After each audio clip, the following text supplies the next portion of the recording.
Him, the famous novel by Rudyard Kipling. Chapter 2. And whoso will, from pride released, contemning neither creed nor priest, may feel the soul of all the East about him at Kamakura.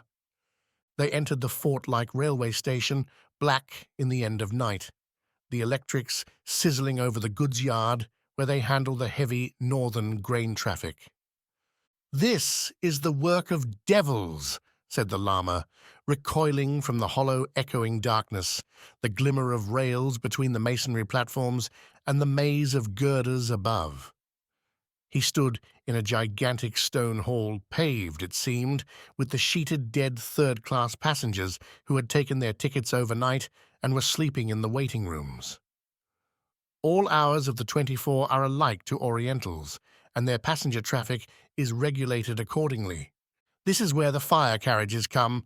One stands behind that hole, Kim pointed to the ticket office, who will give thee a paper to take thee to Umballa.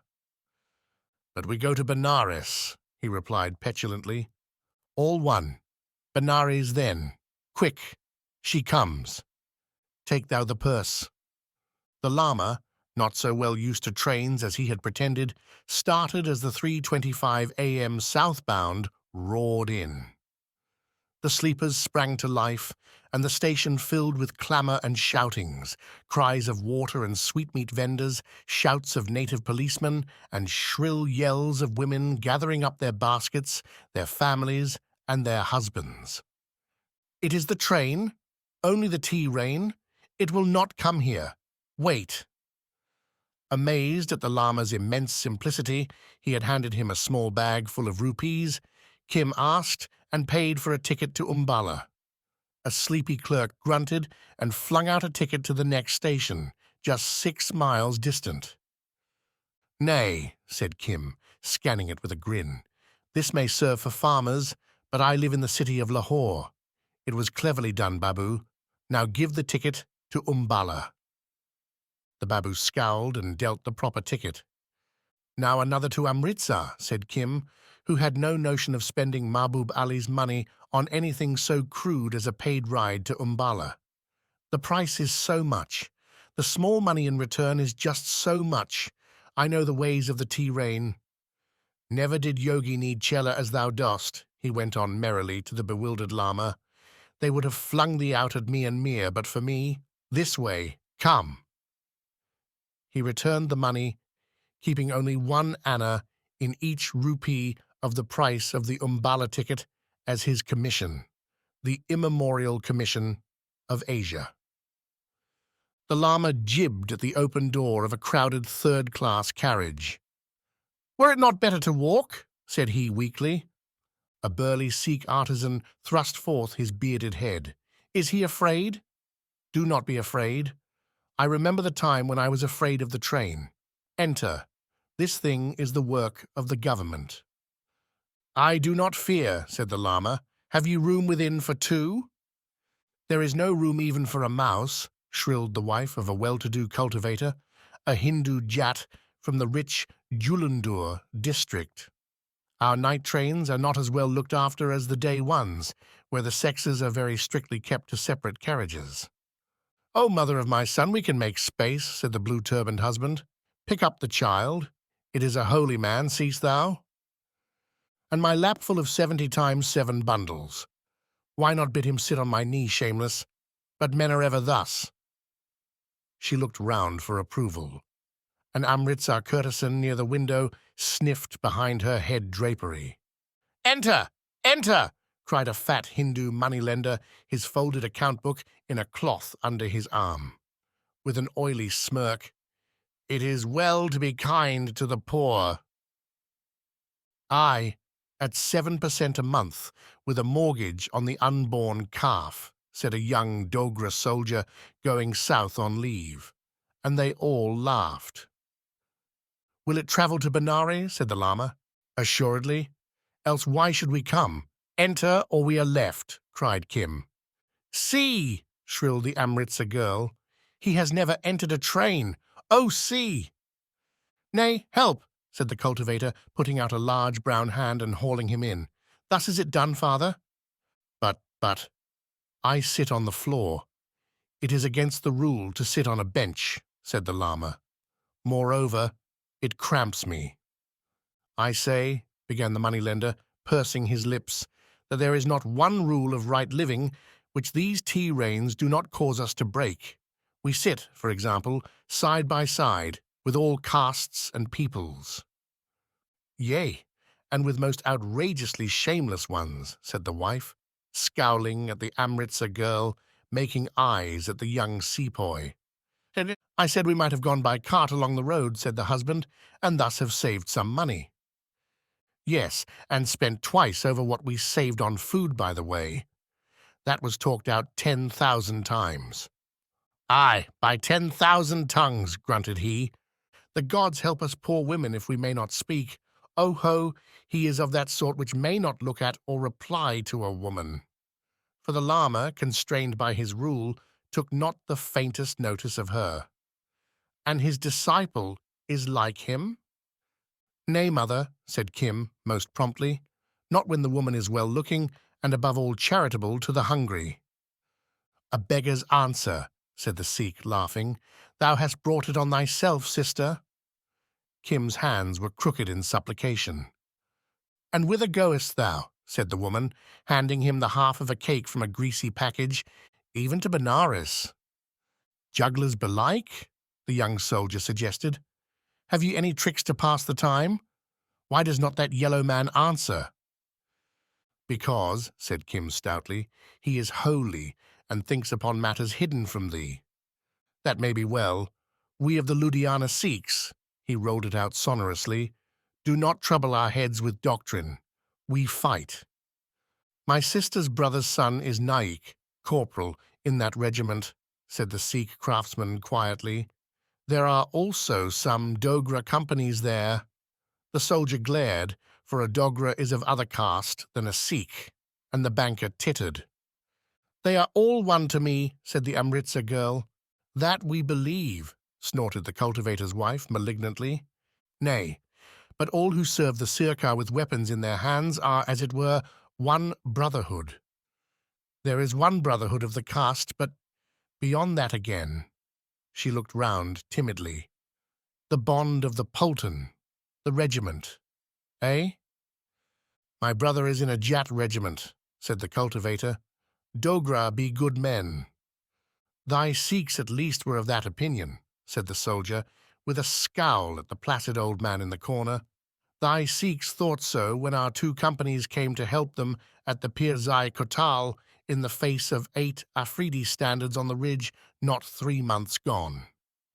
He told the story of a border action in which the Dogra companies of the Ludhiana Sikhs had acquitted themselves well. The Amritsar girl smiled, for she knew the talk was to win her approval. "Alas," said the cultivator's wife at the end, "so their villages were burnt and their little children made homeless?" "They had marked our dead. They paid a great payment after we of the Sikhs had schooled them. So it was. Is this Amritsar?" "Aye, and here they cut our tickets," said the banker, fumbling at his belt. The lamps were paling in the dawn when the half-caste guard came round. Ticket collecting is a slow business in the East, where people secrete their tickets in all sorts of curious places. Kim produced his and was told to get out. "But I go to Umballa," he protested. "I go with this holy man." "Thou canst go to Jehannam for aught I care.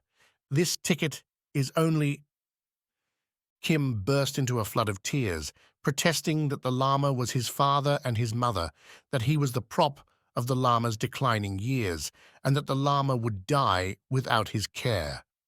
All the carriage bade the guard be merciful. The banker was specially eloquent here, but the guard hauled Kim onto the platform. The lama blinked. He could not overtake the situation, and Kim lifted up his voice and wept outside the carriage window. "I am very poor. My father is dead. My mother is dead. O charitable ones, if I am left here, who shall tend that old man?" What is this?" the lama repeated. He must go to Benares.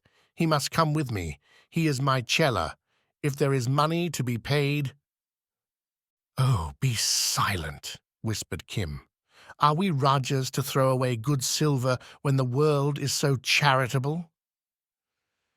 The Amritsar girl stepped out with her bundles, and it was on her that Kim kept his watchful eye.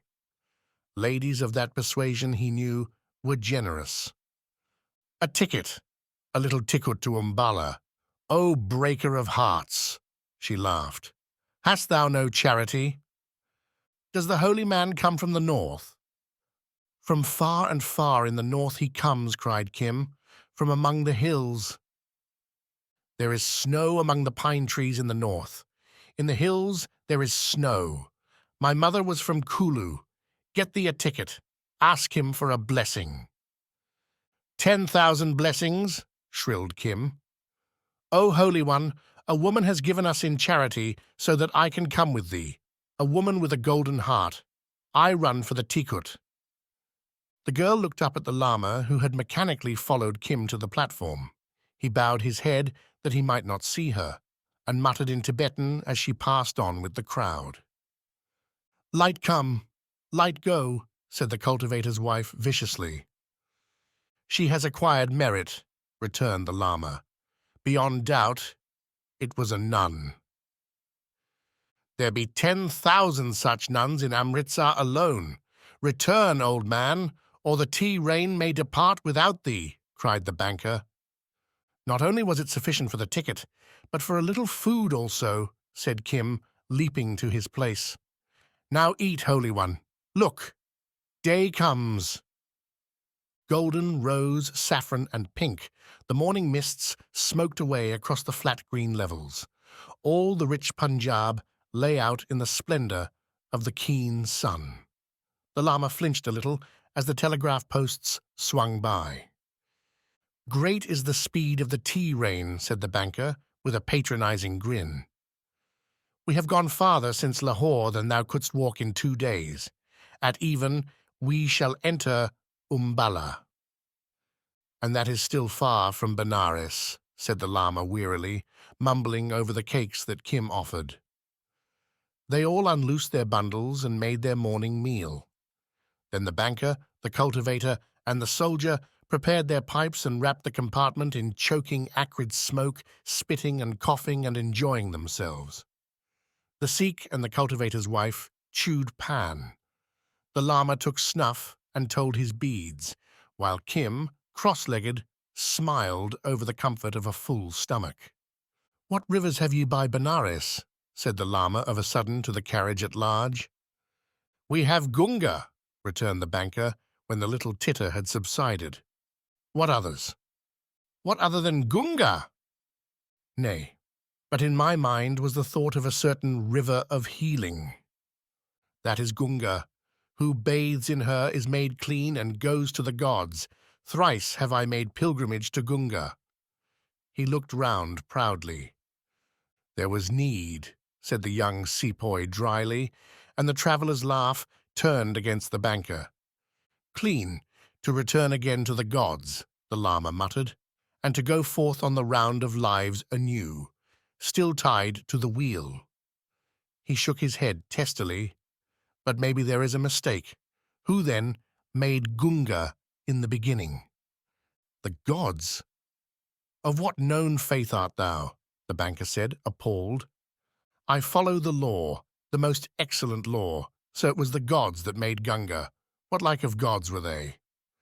The carriage looked at him in amazement. It was inconceivable that anyone should be ignorant of Gunga.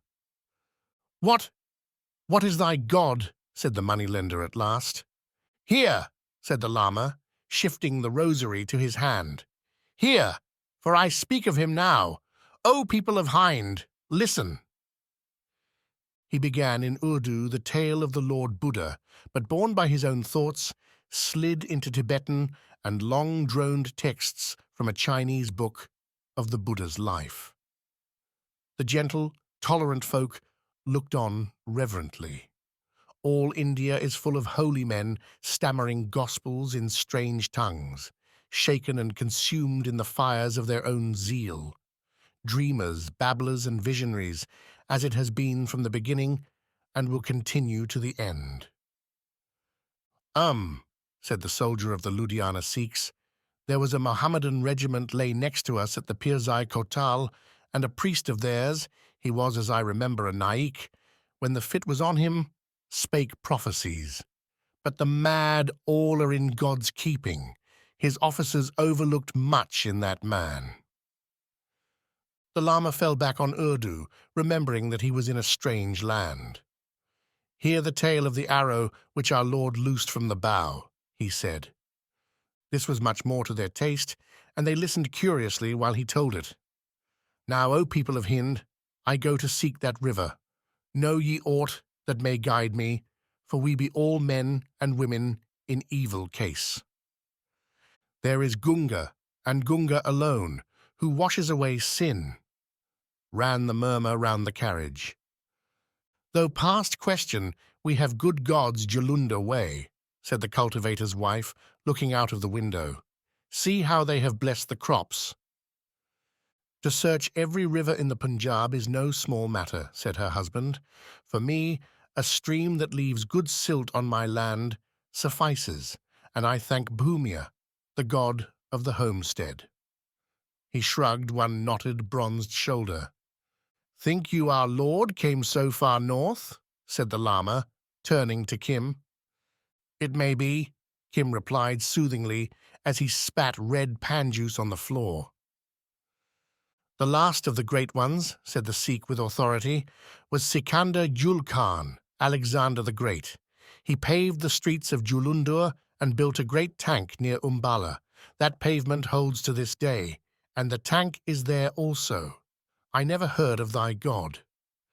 Let thy hair grow long and talk Punjabi, said the young soldier jestingly to Kim, quoting a northern proverb. That is all that makes a Sikh. But he did not say this very loud. The Lama sighed and shrank into himself, a dingy, shapeless mass. In the pauses of their talk, they could hear the low droning, Om Mane Pudme Hum, Om Mane Pudme Hum, and the thick click of the wooden rosary beads. It irks me, he said at last. The speed and the clatter irk me. Moreover, my Chela, I think that maybe we have overpassed that river. Peace, peace, said Kim. Was not the river near Benares? We are yet far from the place. But if our Lord came north, it may be any one of these little ones that we have run across. I do not know. But thou wast sent to me. Wast thou sent to me? For the merit I had acquired over yonder at such zen. From beside the cannon didst thou come, bearing two faces and two garbs. Peace, one must not speak of these things here, whispered Kim. There was but one of me. Think again, and thou wilt remember. A boy, a Hindu boy, by the great green cannon. But was there not also an Englishman with a white beard holy among images, who himself made more sure my assurance of the river of the arrow? We went to the Ajaib Gher in Lahore to pray before the gods there, Kim explained to the openly listening company. And the Sahib of the Wonder House talked to him. Yes, this is truth as a brother.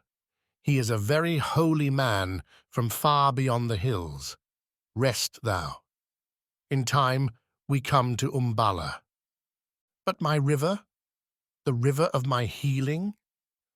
And then, if it please thee, we will go hunting for that river on foot, so that we miss nothing, not even a little rivulet in a field side. But thou hast a search of thine own. The Lama, very pleased that he remembered so well, sat bolt upright. Aye, said Kim, humouring him. The boy was entirely happy to be out chewing pan and seeing new people in the great good-tempered world. It was a bull, a red bull that shall come and help thee and carry thee. Whither? I have forgotten. A red bull on a green field, was it not? Nay, it will carry me nowhere, said Kim. It is but a tale I told thee. What is this? The cultivator's wife leaned forward, her bracelets clinking on her arm. Do ye both dream dreams? A red bull on a green field, that shall carry thee to the heavens, or what? Was it a vision? Did one make a prophecy? We have a red bull in our village behind Julunda city, and he grazes by choice in the very greenest of our fields. Give a woman an old wife's tale, and a weaver bird a leaf and a thread. They will weave wonderful things, said the Sikh. All holy men dream dreams, and by following holy men, their disciples attain that power. A red bull on a green field, was it? The Lama repeated. In a former life, it may be thou hast acquired merit, and the bull will come to reward thee. Nay, nay, it was but a tale one told to me, for a jest belike. But I will seek the bull about Umballa, and thou canst look for thy river, and rest from the clatter of the train. It may be that the bull knows that he is sent to guide us both, said the Lama, hopefully as a child. Then to the company, indicating Kim. This one was sent to me but yesterday. He is not, I think, of this world. Beggars aplenty have I met, and holy men to boot, but never such a yogi nor such a disciple, said the woman. Her husband touched his forehead lightly with one finger and smiled. But the next time the Lama would eat, they took care to give him of their best. And at last, tired, sleepy, and dusty, they reached Umballa City Station. We abide here upon a lawsuit, said the cultivator's wife to Kim. We lodge with my man's cousin's younger brother. There is room also in the courtyard for thy yogi and for thee. Will he give me a blessing? Oh, holy man, a woman with a heart of gold gives us lodging for the night. It is a kindly land, this land of the south. See how we have been helped since the dawn. The Lama bowed his head in benediction. To fill my cousin's younger brother's house with wastrels, the husband began, as he shouldered his heavy bamboo staff. Thy cousin's younger brother owes my father's cousin something yet on his daughter's marriage feast, said the woman crisply. Let him put their food to that account. The yogi will beg, I doubt not. Aye, I beg for him, said Kim, anxious only to get the Lama under shelter for the night, that he might seek Mahbub Ali's Englishman and deliver himself of the white stallion's pedigree. Now, said he, when the Lama had come to an anchor in the inner courtyard of a decent Hindu house behind the cantonments, I go away for a while to buy us victual in the bazaar. Do not stray abroad till I return. Thou wilt return? Thou wilt surely return? The old man caught at his wrist. And thou wilt return in this very same shape? Is it too late to look tonight for the river? Too late and too dark. Be comforted. Think how far thou art on the road, 100 KOs from Lahore already. Yea, and farther from my monastery. Alas! It is a great and terrible world. Kim stole out and away, as unremarkable a figure as ever carried his own, and a few score thousand other folks' fate slung round his neck. Mahbub Ali's directions left him little doubt of the house in which his Englishman lived, and a groom, bringing a dog-cart home from the club, made him quite sure. It remained only to identify his man, and Kim slipped through the garden hedge and hid in a clump of plumed grass close to the veranda. The house blazed with lights, and servants moved about tables dressed with flowers, glass, and silver. Presently forth came an Englishman, dressed in black and white, humming a tune. It was too dark to see his face, so Kim, beggar-wise, tried an old experiment. Protector of the poor. The man backed towards the voice. Mahbub Ali says... Ha! What says Mahbub Ali? He made no attempt to look for the speaker, and that showed Kim that he knew. The pedigree of the white stallion is fully established. What proof is there? The Englishman switched at the rose hedge in the side of the drive. Mahbub Ali has given me this proof. Kim flipped the wad of folded paper into the air, and it fell in the path beside the man, who put his foot on it as a gardener came round the corner. When the servant passed, he picked it up, dropped a rupee, Kim could hear the clink, and strode into the house, never turning round. Swiftly, Kim took up the money, but for all his training, he was Irish enough by birth to reckon silver the least part of any game. What he desired was the visible effect of action, so, instead of slinking away, he lay close in the grass and wormed nearer to the house. He saw Indian bungalows are open through and through. The Englishman returned to a small dressing room in a corner of the veranda that was half office, littered with papers and dispatch boxes, and sit down to study Mahbub Ali's message. His face, by the full ray of the kerosene lamp, changed and darkened, and Kim, used as every beggar must be to watching countenances, took good note. Will, dear," called a woman's voice. "You ought to be in the drawing-room. They'll be here in a minute." The man still read intently. "Will," said the voice 5 minutes later. "He's come. I can hear the troopers in the drive." The man dashed out bareheaded as a big landau with 4 native troopers behind it halted at the veranda, and a tall, black-haired man, erect as an arrow, swung out, preceded by a young officer who laughed pleasantly. Flat on his belly lay Kim, almost touching the high wheels. His man and the black stranger exchanged 2 sentences. "Certainly, sir," said the young officer promptly. "Everything waits while a horse is concerned." "We shan't be more than 20 minutes," said Kim's man. "You can do the honours, keep 'em amused and all that." "Tell one of the troopers to wait," said the tall man, and they both passed into the dressing-room together as the landau rolled away. Kim saw their heads bent over Mahbub Ali's message and heard the voices, one low and deferential, the other sharp and decisive. "It isn't a question of weeks, it is a question of days, hours almost," said the elder. "I'd been expecting it for some time, but this," he tapped Mahbub Ali's paper, "clinches it. Grogan's dining here tonight, isn't he?" "Yes, sir, and Macklin too." "Very good. I'll speak to them myself. The matter will be referred to the council, of course, but this is a case where one is justified in assuming that we take action at once. Warn the Pind and Peshawar brigades. It will disorganize all the summer reliefs, but we can't help that. This comes of not smashing them thoroughly the first time. 8,000 should be enough." "What about artillery, sir?" "I must consult Macklin." "Then it means war?" "No. Punishment. When a man is bound by the action of his predecessor, but C-25 may have lied. He bears out the other's information. Practically, they showed their hands 6 months back. But Devonish would have it there was a chance of peace. Of course, they used it to make themselves stronger. Send off those telegrams at once, the new code, not the old, mine and Wharton's.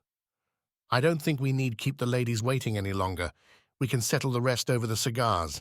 I thought it was coming. It's punishment, not war." As the trooper cantered off, Kim crawled round to the back of the house, where, going on his Lahore experiences, he judged there would be food and information. The kitchen was crowded with excited scullions, one of whom kicked him. "Aye," said Kim, feigning tears. "I came only to wash dishes in return for a bellyful." "All Umballa is on the same errand. Get hence. They go in now with the soup. Think you that we who serve Creighton Sahib need strange scullions to help us through a big dinner?" "It is a very big dinner," said Kim, looking at the plates. "Small wonder. The guest of honour is none other than the Jang-e-Lat Sahib, the commander-in-chief." "Ho!" said Kim, with the correct guttural note of wonder. He had learned what he wanted, and when the scullion turned, he was gone. "And all that trouble," said he to himself, thinking as usual in Hindustani, "for a horse's pedigree. Mahbub Ali should have come to me to learn a little lying. Every time before that I have borne a message, it concerned a woman. Now it is men. Better. The tall man said that they will loose a great army to punish someone, somewhere. The news goes to Pindi and Peshawar. There are also guns. Would I had crept nearer. It is big news. He returned to find the cultivator's cousin's younger brother discussing the family lawsuit in all its bearings with the cultivator and his wife and a few friends, while the lama dozed. After the evening meal, someone passed him a water pipe, and Kim felt very much of a man as he pulled at the smooth coconut shell, his legs spread abroad in the moonlight, his tongue clicking in remarks from time to time. His hosts were most polite, for the cultivator's wife had told them of his vision of the Red Bull and of his probable descent from another world. Moreover, the lama was a great and venerable curiosity. The family priest, an old, tolerant Sasut Brahmin, dropped in later and naturally started a theological argument to impress the family. By creed, of course, they were all on their priest's side, but the lama was the guest and the novelty. His gentle kindliness and his impressive Chinese quotations that sounded like spells delighted them hugely, and in this sympathetic, simple air he expanded like the Bodhisattva's own lotus, speaking of his life in the great hills of such Zen, before, as he said, I rose up to seek enlightenment. Then it came out that in those worldly days he had been a master hand at casting horoscopes and nativities, and the family priest led him on to describe his methods, each giving the planets names that the other could not understand, and pointing upwards as the big stars sailed across the dark. The children of the house tugged unrebuked at his rosary, and he clean forgot the rule which forbids looking at women as he talked of enduring snows, landslips, blocked passes, the remote cliffs where men find sapphires and turquoise, and that wonderful upland road that leads at last into Great China itself. How thinkest thou of this one? Said the cultivator aside to the priest. A holy man indeed. His gods are not the gods, but his feet are upon the way, was the answer. And his methods of nativities, though that is beyond thee, are wise and sure. Tell me, said Kim lazily, whether I find my Red Bull on a green field, as was promised me. What knowledge hast thou of thy birth hour? The priest asked, swelling with importance. Between first and second cockcrow of the first night in May. Of what year? I do not know, but upon the hour that I cried, first fell the great earthquake in Srinagar, which is in Kashmir. This Kim had from the woman who took care of him, and she, again from Kimball O'Hara. The earthquake had been felt in India, and for long stood a leading date in the Punjab. Aye, said a woman excitedly. This seemed to make Kim's supernatural origin more certain. Was not such an one's daughter born then? And her mother bore her husband 4 sons in 4 years, all likely boys, cried the cultivator's wife, sitting outside the circle in the shadow. None reared in the knowledge, said the family priest, forget how the planets stood in their houses upon that night.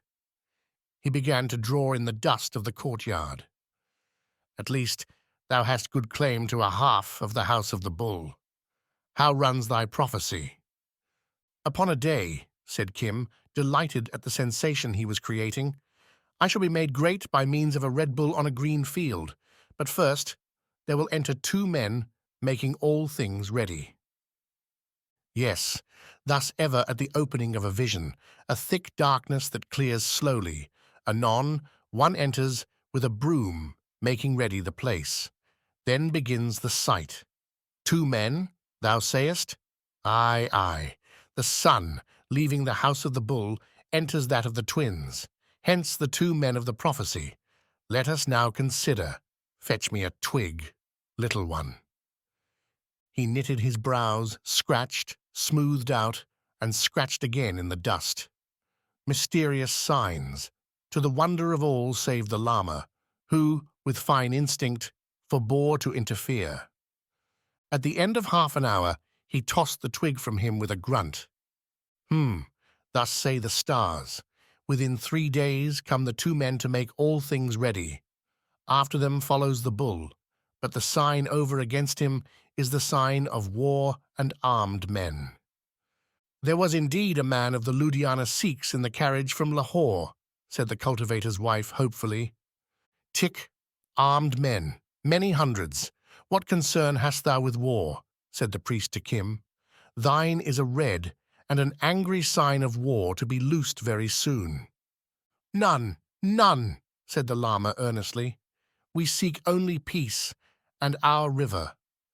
Kim smiled, remembering what he had overheard in the dressing room. Decidedly he was a favorite of the stars. The priest brushed his foot over the rude horoscope. More than this I cannot see. In 3 days comes the bull to thee, boy. And my river, pleaded the lama. I had hoped his bull would lead us both to the river. Alas, for that wondrous river, my brother, the priest replied. Such things are not common. Next morning, though they were pressed to stay, the lama insisted on departure. They gave Kim a large bundle of good food and nearly 3 annas in copper money for the needs of the road, and with many blessings watched the 2 go southward in the dawn. Pity it is that these and such as these could not be freed from. Nay, then would only evil people be left on the earth, and who would give us meat and shelter, quoth Kim, stepping merrily under his burden. Yonder is a small stream. Let us look, said the lama, and he led from the white road across the fields, walking into a very hornet's nest of pariah dogs.